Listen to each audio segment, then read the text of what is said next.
Kita kasih itu buat latihan tugas sejarah yang dimana kita harus menanyakan awal mula berdirinya masjid ini. Terusnya ini dari tanah siapa atau emang warga yang membangun?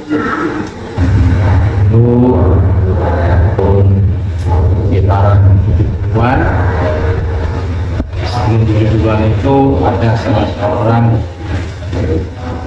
memberikan sebidang tanah ya ini yang dulunya itu tempat pembuangan sampah.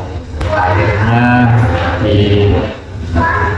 diwakafin yang selanjutnya sekarang menyerahkan kepada masyarakat untuk pembuatan musola. Di sini dulu musola. Akhirnya musola itu pun katanya kegiatannya berjalan, ada remaja musola. Akhirnya tahun 88 itu kebakar habis. Di situ baru dibangun kembali. Setelah dibangun ini tahun 90 sudah ada bangunannya, cuman belum selesai. Akhirnya tahun 91 kebetulan saya baru di sini, jadi diresmikan jadi masjid. Namanya tetap namanya Al-Ihsan, tidak apa, cuman kalau dulu musola, sekarang jadi masjid dari 91. Resmi jadi masjid besar. Dan waktu itu bangunannya belum selesai.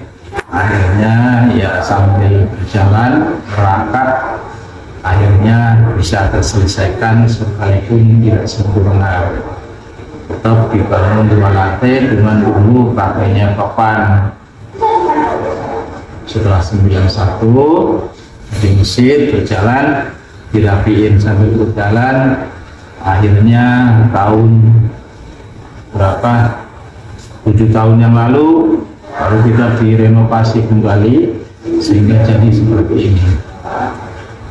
Yang tadinya kayu semua, sekarang fusen dan lain sebagainya nggak pakai kayu. Ya yang kalian lihat sekarang adanya semacam ini. Dari mana duitnya?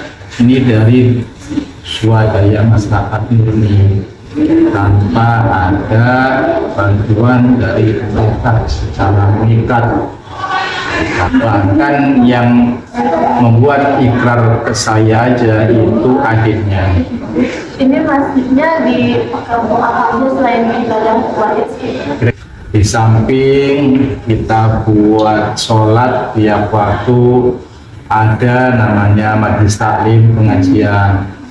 Ada pengajian bapak-bapak, diantaranya Ahad tadi itu setiap seminggu sekali.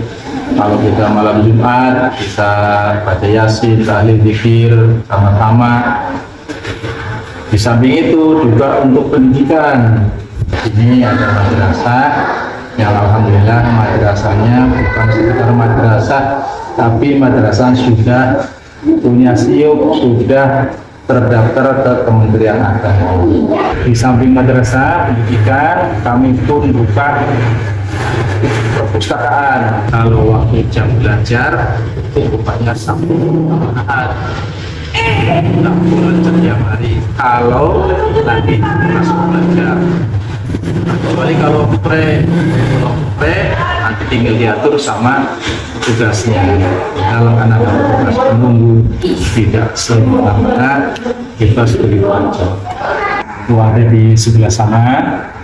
Dan itu ruang di depan, itu aula, itu pun untuk orang banyak, masyarakat.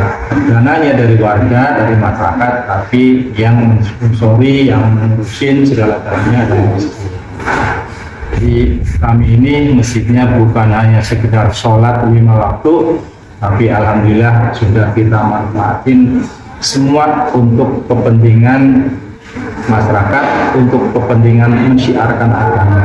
Karena ada sholat tua, tapi insya Allah semuanya ada di sini. Struktur dari organisasi ini ada apa? tentunya sesuai dengan struktur kepengurusan, artinya pengurus, ada wakil, sekretaris, bendahara, dan juga seksi-seksi yang lain. Karena tentunya organisasi tanpa ada struktur maka tidak akan jalan. Sekarang ini tinggal saya yang aktif sama saya ngangkat sekretaris yang baru yang namanya Bapak Suryono. Ya, masih ada, cuman ada yang aktif, namanya orang punya masing-masing ya kesempatan. Remaja masjid. Nanti kalau kamu pengen tahu remaja kamu tanya saja sama di antaranya sekretarisnya, kakaknya beliau ini, dia sebagai bendahara remaja masjid. Alhamdulillah, kegiatannya remaja masjid itu taklim seminggu sekali, keliling satu masjid di sini sama 3 musola.